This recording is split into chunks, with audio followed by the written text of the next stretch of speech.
I'll ask because you mentioned that it was a shock for you in that moment. I know with myself, outside of the hours, could you tell when his mind was on a work problem? Not when we were newly married. I don't think. Like now, I know. Y'all got married like literally. You were the second to last public event I attended before the world shut down. Yeah, you guys are March 8th. 7th. March 7th. March 7th. On Jay's birthday, and Dre is March 8th. So literally, I was at y'all wedding in Toledo on the 7th. Yep. I was in a wedding on the 8th in Jersey. Yep. The world shut down on Sunday. And how I even got home was crazy. I mean, it was Miami on Thursday. That's a whole different day. Yeah. But, like, so, back to, you said not at first. Not at first, because, like, now I say I'm learning him. I don't know him because I used to irritate his soul.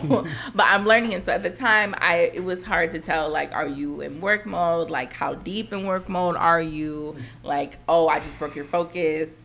Are you irritated? Are you, like, what's going on? So that was a whole learning adjustment. So now I know I'm like, okay, he's focused on work versus like, oh, he's in a mood.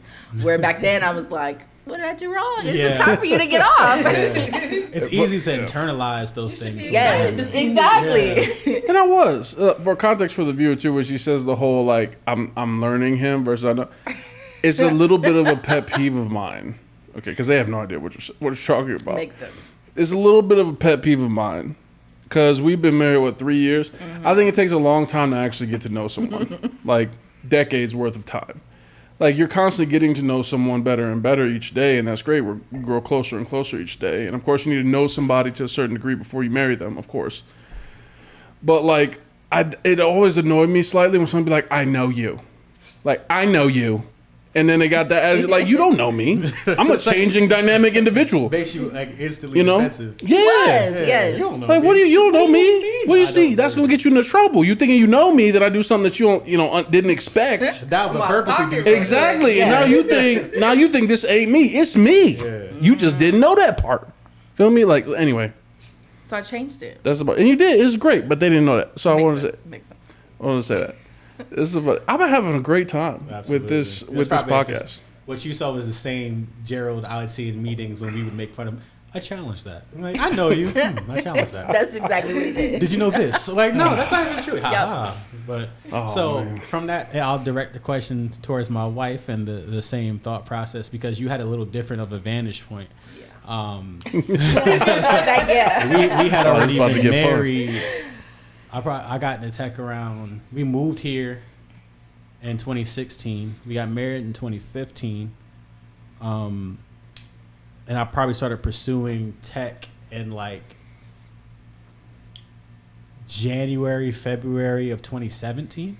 That sounds about right. So we're taking my first job in tech in July of that year. So for the audience sake, I know I've told this story before.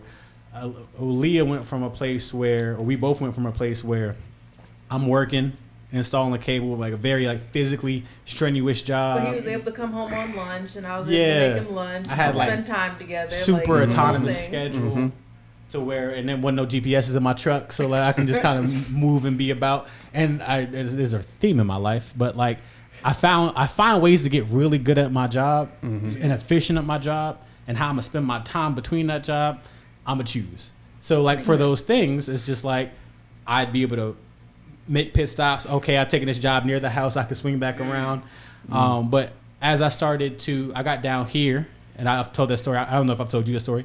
Went to like a super disgusting house.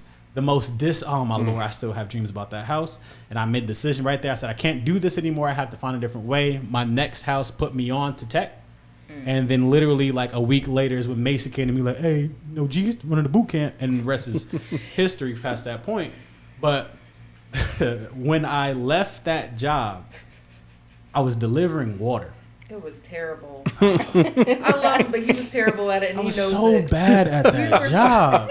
I was making negative money. Like I'm working. You want to talk about hustling for 60 hours? Struggling. Oh my goodness. And you're slaving. Yeah, I'm working like 6 o'clock in the morning to like 4 or 5, and I'm making like $50 a day. Ooh.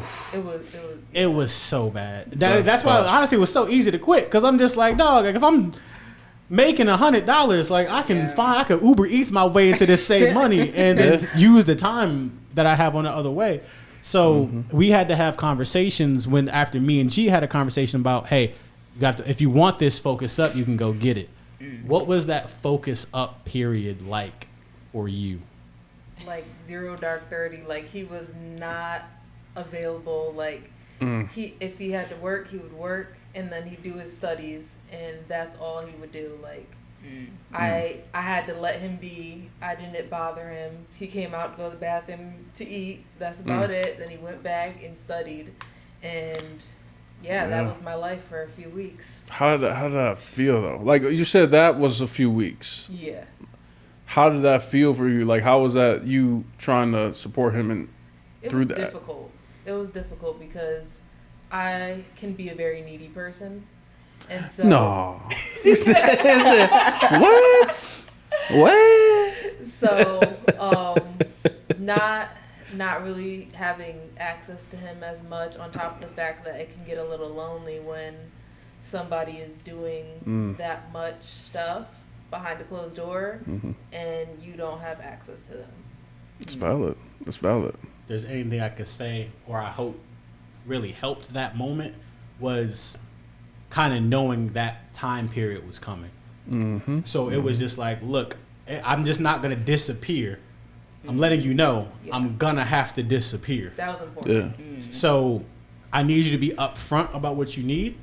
I need you to be okay with what I can give you. I promise I'll get back to a point where I can give you more. But you have to understand, like, the typical husband mind, the flower bringer, the sing-song, happy chair, that guy has to go away for a little while because I have to focus on something. Yeah. So the way you can help us get through it was, what's the time block that you need me undivided? Okay, it's this day on this hour. I need 2 hours on this time. Cool. And then I was able to keep that promise and put everything aside for that time.